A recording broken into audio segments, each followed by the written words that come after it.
3장 교육기획과 교육정책 보도록 하겠습니다. 1절 교육기획의 의. 먼저 이제 기획에 대해서 살펴볼게요. 조직의 목적 달성을 위해 최선의 대안을 선정하는 일련의 의사결정 과정이다. 두 번째, 현재의 상황 분석과 미래에 대한 예측을 바탕으로 타당성 있는 목표 설정과 이를 달성하기 위한 실천 전략 및 활동 계획을 수립하는 일련의 지적 과정이다.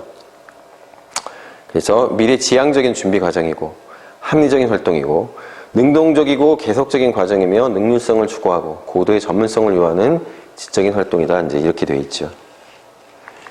그래서 이제 교육 기획, 그러니까 앞서서 이제 기획에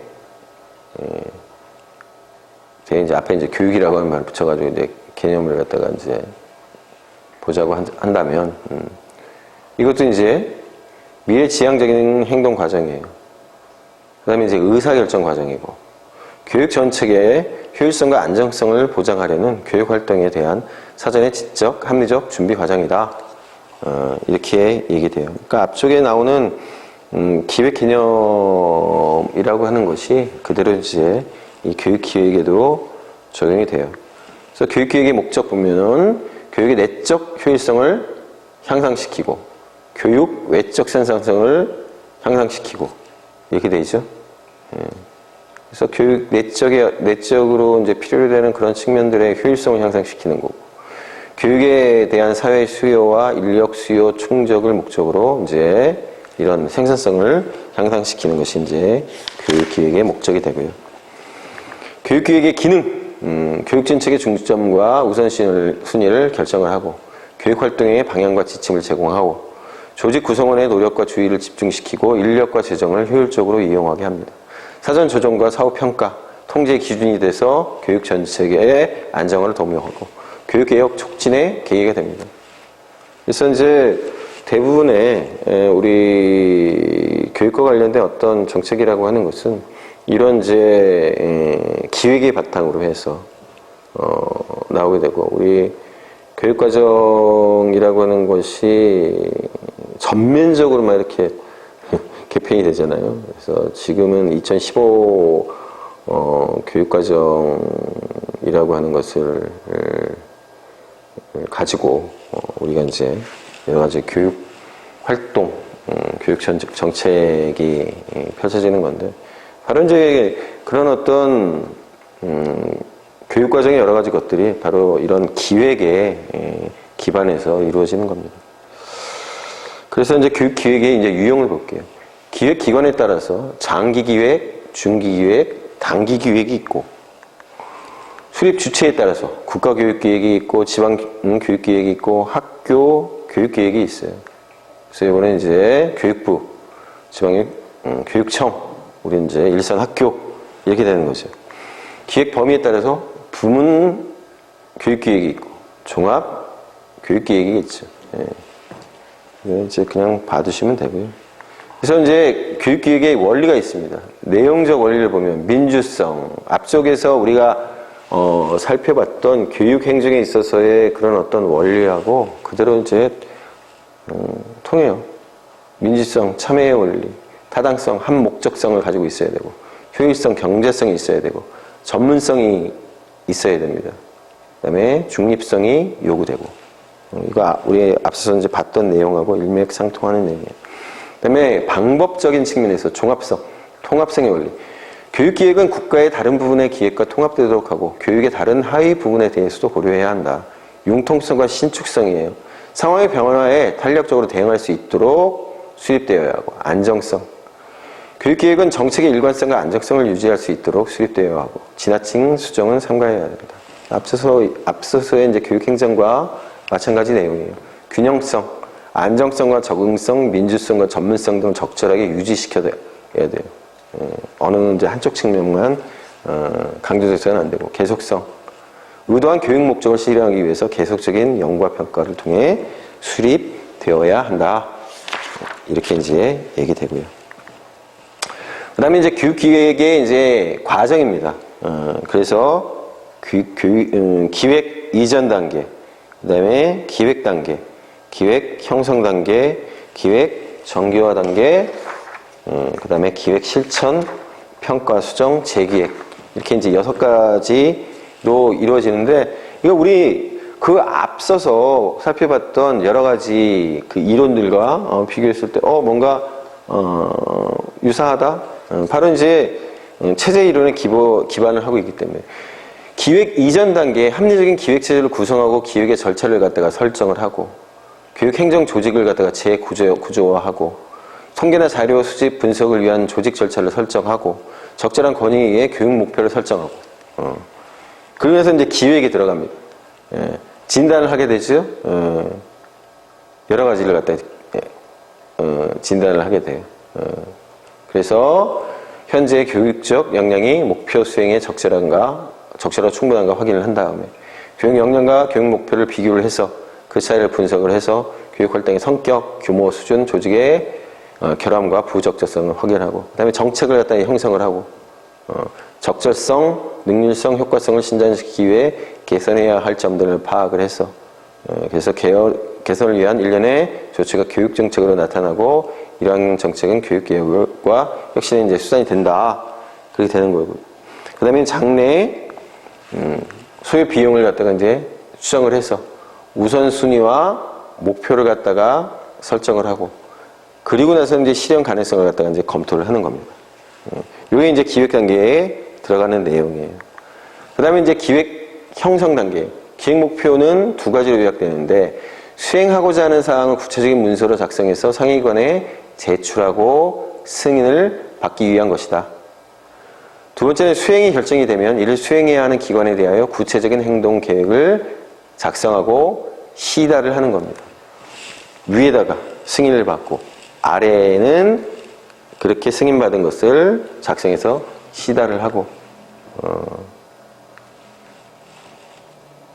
그렇게 해서 교육기계의 형성의 내용을 보면 광범위한 국민의 참여와 계획 시행을 위한 법 제정, 기획 및 재정 시행을 위한 행정, 기획 및 재정 수행을 위한 직원의 교육 훈련, 광범위한 홍보, 이런 것들이 이제 교육 기획 형성을 위해서 필요하다라고 하는 거죠. 이건 교육뿐만 아니라 다른 여타 기획에도 그대로 적용이 됩니다. 그 다음에 이제 기획 정교화 단계예요. 명확하고 구체적으로 이제 교육 계획을 이제 진술을 하고, 그래서 행동 단위를 세분화하고 구조화하고 명확히 규명을 해야 합니다. 그래서 교육 계획의 정교화 과정을 보면 사업 계획을 갖다가 작성을 하게 되겠죠. 프로그래밍. 그래서 사업 계획에는 동일한 행정 단위에서 관리할 수 있는 모든 활동이 포함되고, 이 활동들은 상호 보완적이고 상호 의존적이며 동시적이고 연속적으로 수행이 된다. 그 다음에 이제 프로젝트를 확인하고 이제 형성을 하는 겁니다. 그래서 사업 계획이라고 하는 것은 행정적, 재정적 목적을 위해 동일한 단위로 통합되며 이를 프로젝트라고 하고, 그래서 프로젝트는 실천이 가능하도록 체계적으로 형성되어야 하고, 조직, 비용, 시간 계획 등을 체계화하는 과정이 바로 이제 프로젝트의 형성이 돼요. 형성 과정이 되고, 하나의 기획이 사업 계획으로 작성되고 프로젝트로 형성될 때까지 실질적으로 과업 수행은 이루어지지 않는다. 그래서 기획화 과정 단계에 이제 지역화 과정이 포함되는데, 시, 도, 시군구 등의 지역적 분류 단위에 따른 기획의 지역적 배분을 의미합니다. 그래서 지역화 과정에 관한 구체적인 설계가 이루어지지 않으면 균형 있는 교육 발전을 기대하기 어렵다. 이렇게 얘기가 됩니다. 그리고 이제 기획을 갖다 이제 실천을 하겠죠. 그래서 물적 자원에 대한 관리를 포함하고 다양한 프로젝트를 수행하기 위한 구조적 설계를 개발 실천하는 단계예요. 그래서 프로젝트에 요구되는 자원 할당과 시간 계획도 함께 진행이 되면서 권한의 위임, 의사소통 체계, 책임 분담, 통제 체제의 개발을 추진합니다. 그래서 기획 실천 단계에서 유의할 점이 있어요. 실질적인 목표, 예산, 세부 작업 과정 등에 관한 치밀한 사업 계획에 따라 수행되어야 하고, 사업 계획의 효율성을 조사하기 위한 실험과 검증이 함께 수행이 되고요. 기획당국은 행동의 절차, 예산, 행정 조치 등을 사전에 제시하고 사업 계획의 시행에 관한 기술적인 조언도 합니다.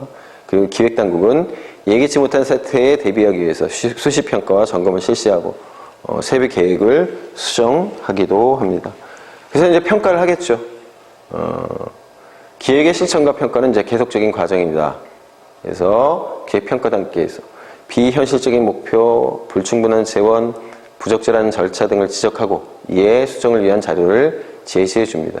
평가의 결과는 재계획의 수립을 위한 진단 단계로 피드백되고 평가 결과는 다음 기획을 위한 출발점이 되겠지요. 5절 교육 기획의 접근 방법입니다. 교육 기획을 하는 데 있어서 어떠한 측면에 주안점을 두고 교육 기획을 하느냐와 관련되어 있습니다. 그래서 이제 첫 번째로 사회 수요적 접근. 교육을 받고자 하는 모든 사람에게 교육 기회를 부여해야 한다는 원칙 아래서 이루어지는 교육 기획 방법이다. 그래서 교육에 대한 개인적, 사회적 수요를 기초로 하여 이루어진다는 점에서 교육 수요에 의한 접근, 그렇게도 얘기하고요. 그래서 인구 크기, 가계 소득, 미래의 교육 수요를 예측해서 이를 기초로 학교 설립, 교원 양성, 기타 교육적 투입 요소를 계획하는 방법이 되겠습니다. 자, 그래서 특징을 보면 정확한 인구의 추정과 교육 수요의 양과 유형에 대한 추정을 필요로 한다. 교육 수요에는 교육비, 가족 소득, 직업 전망과 기대, 기타 여러 요인이 영향을 끼칩니다.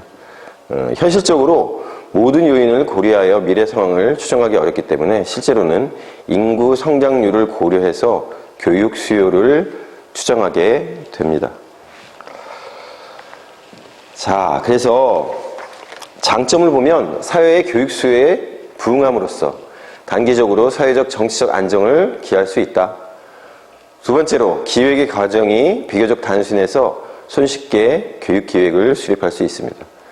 그런데 이제 단점은 첫 번째로 사회 수요에 주안점을 두기 때문에 사회적 필요와 동떨어진 교육 기획을 수립할 가능성이 있습니다. 사람들이 요구하죠. 그런데 그 요구라고 하는 것은 개인적인 어떤 욕구들이 반영되어 있을 가능성이 높아요. 정작 사회에서 필요로 하는 부분들이 배제될 가능성이 있다는 겁니다. 재정적 제약 등을 고려하지 않고 사회 수요를 충족시키려 하다 보니까 교육의 질적 수준을 하락시키는 요인이 되기도 합니다. 돈은 얼마 없어요. 그런데 이제 사회적 요구가 교육을 많이 시켜야 된다. 그러니까 건물들만, 그러니까 학교 건물들만 잔뜩 짓는다든지, 뭐 여러분들은 좋아할지 모르겠지만 선생님들 숫자를 갖다가 많이 대폭 늘린다든지, 그러다 보니까 이제 여러 가지 여건이나 이런 것들이 갖춰져 있지 않아서 질적 수준을 하락시킬 수도 있습니다. 교육 수요를 충족시킬 만큼의 자원이 부족하고 투자의 우선순위가 상쇄되어 있지 않을 경우에 구체적인 방안을 제시하지 못한다는 약점을 가지고 있죠. 자, 두 번째는 인력 수요 접근입니다. 경제 성장에 필요한 인력 수요를 예측해서 인력 공급을 조절해 나가는 방법이다. 미래의 일정 시점에서 산업체가 필요로 하는 인력을 추정해서 교육할 수 있도록 계획을 수립하는 방법이에요. 그래서 산업사회의 필요와 요구를 반영하고 교육 투자의 우선순위를 제시하는 교육 기획이에요. 특징은 뭐냐면 이거예요. 1960년대 개발 도상 국가를 중심으로 많이 활용되었던 방법이에요. 앞서 이제 나오는 것처럼 경제 성장에 필요한 인력 수요예요. 국가가 발전을 해야 된다라고 하는데 이제 목표를 두고 교육에 이제 투자를 하는 거죠. 계획된 경제 규모, 기술 인력의 수준에 따라 필요한 양의 기술 인력을 양성하는 방법이에요. 그러니까 어떤 면에서 보면은 개인들이 가지고 있는 교육에 대한 어떤 수요라든지 이런 것들은 무시할 가능성이 높죠. 그래서 기획의 절차, 목표 연도, 추정 연도의 산업 부문별, 직종별 인력의 변화와 수요를 추정하고 그리면서 인력 수요 자료를 교육 수요 자료로 이제 전환을 하는 거죠. 그래서 추정된 인력의 교육 자격별 구조와 현재의 교육 자격별 인력 구조를 비교해서 부족분을 계산을 하고 학교 수준, 학교 종류별로 적정한 인력 양성 규모를 추정을 합니다. 장점은 교육과 취업, 교육과 경제 성장을 긴밀하게 연결해서 교육에 관한 계획을 수립할 수 있고 인력 공급과 수요의 정확한 예측을 통해서 교육 운영에서 낭비를 줄여 교육 효율성을 높일 수 있다. 하지만 한계가 있죠. 인력의 수요와 공급의 1:1 대인관계를 갖지 않고 사회의 변화에 따라서 교육 수요와 인력 수요의 구조가 변화하기 때문에 추정 자체가 어렵다. 그렇죠. 10년이면 강산도 변하는 세상이 됐잖아요. 어떤 직업이 유망한 직업인지 예측들은 하지만 그 예측이 맞아떨어지지 않습니다. 게임을 잘해서 그러니까 노는 거를 잘한다고 해서 돈을 버는 세상 상상을 못했죠. 상상을 못했어요. 한데 지금은 잘 노는 것만으로도 돈을 버는 세상이 됐어요. 교육 부문 간의 투자 우선순위는 결정할 수 있으나 교육 부문과 다른 정부 부문 간의 우선순위를 결정하기 어렵다. 산업인력 공급 기관을 학교만으로 한정하고 있어서 학교 외에 산업체 인력 양성 기능을 간과하고 있다. 교육 기획을 하면서도 교육의 본래 목표와 다른 경제성장이라는 교육 외적 목적에 초점을 맞춤으로써 교육의 본질을 훼손할 수 있다. 다음에 수익률 접근이에요. 교육을 투자로 보고 투자에 대한 경제적 효과를 기준으로 교육 기획을 수립하는 방법입니다. 교육에 소요되는 비용과 그로 인한 경제적 효과를 비교해서 비교 수익률이 높은 부분이나 방식을 채택하는 접근 방법입니다. 그래서 비용 편입 분석, 얼마만큼의 비용에 얼마만큼의 이익이 나는지, 비용 효과 분석, 얼마만큼의 비용에 따라서 얼마만큼의 효과가 나는지, 그래서 비용 편입 분석, 비용 효과 분석 이렇게 이제 부르죠. 자, 특징을 보면 수익률 접근 방법은 교육 투입에 대한 교육 산출이 많고 적음을 밝혀서 교육 투자의 경제적 효과를 측정하는 데 주된 목적이 있습니다. 그래서 수익률의 산정, 연 수익률을 따지는데 교육을 위해 투입된 비용과 교육을 통해 생기는 평생 동안의 수익 간의 차이로 이제 계산을 하죠. 수익률 접근 방법도 1960년대 중반, 1970년대에 주로 이루어졌어요. 그러니까 이제 어떤 목적인 거죠. 사회적 목적. 앞서서 봤었던 그 인력 수요 접근하고 비슷한 건데 이제 요거는 이제 조금 더 효과성이나 경제성이라고 하는 것을 갖다가 이제 정밀하게 하는 것인데 앞서서의 인력 수요 접근 방법하고 크게 다르지 않은 측면이 있습니다. 자, 장점과 한계점이에요. 수익률 접근 방법은 교육 운영의 경제적 효율성을 제고할 수 있고 비용 편입 분석을 통해서 교육 투자의 합리성을 제고할 수 있다는 장점이 있습니다. 하지만 교육 투입과 산출을 계산하는 방법이 다양하고 학자 간 이견이 많고 계량하기 힘든 교육적 요소들을 배제할 가능성이 높습니다. 그러니까 이제 앞서서 인력 수요 예측을 통해서 하는 그러한 접근 방법과 마찬가지로 교육의 본질을 갖다가 훼손할 가능성이 높죠, 이것도. 자, 그 다음에 국제 비교에 의한 접근 방법. 선진국이나 경제와 교육 발전이 비슷한 다른 국가의 경험과 비교함으로써 교육 발전을 위한 방향과 전략을 수립하는 것입니다. 개발도상국에서 흔히 활용되는 교육 기획 방법이에요. 앞서의 두 가지하고 비슷해요. 장점, 유사한 외국의 경험을 모방해서 교육 기획을 수립하기 때문에 과정을 단순화할 수 있는 장점이 있죠. 국가마다 교육 제도의 운영 방식이 다르기 때문에 한 국가에서 효과적인 방법이 다른 국가에 그대로 적용되기는 어렵죠. 각 나라의 전통과 사회 문화적 배경이 다르고 삶의 양식과 가치관이 다르기 때문에 모방의 장점을 활용하지 못하는 경우도 있습니다. 그리고 이제 과거 선진국의 성공 모형이라고 해서 이것이 이제 후진국에 이제 채택이 되는데 시차에 따른 변화에 의해서 효과가 반감될 수도 있죠. 어차피 선진국에서 개발된 어떤 기술이라고 하는 것을 후진국에서 받아들일 때는 그만큼 시간이 압축되죠. 시간이 이제 줄어들 수도 있고 그런 측면을 갖다가 이제 살리지 못하는 이미 이제 선진국에서는 선진적인 것이었는데 후진국으로 오면서 이제 시차 때문에 후진적인 게 되는 것들이 있을 수가 있죠. 자, 그래서 교육기획의 효용성과 한계입니다. 효용성, 교육정책의 일관성 있는 수행과 교육행정의 안정화에 이제 기여를 하겠죠. 교육행정의 경제적 효율성 및 한목적성과 타당성을 제고할 수 있습니다. 그리고 한정된 자원을 효율적으로 이제 배분할 수 있고, 교육개혁과 변화를 추진함으로써 교육 발전을 촉진할 수 있어요. 합리적인 통제가 가능하다. 교육계획을 실천하고 이에 대한 평가와 피드백을 통해서 다시 목표를 수정하고 시정 조치를 취함으로써 합리적인 통제를 할 수 있다. 반면에 이제 한계, 미래 예측의 한계입니다. 예측하기 힘들어요, 사실.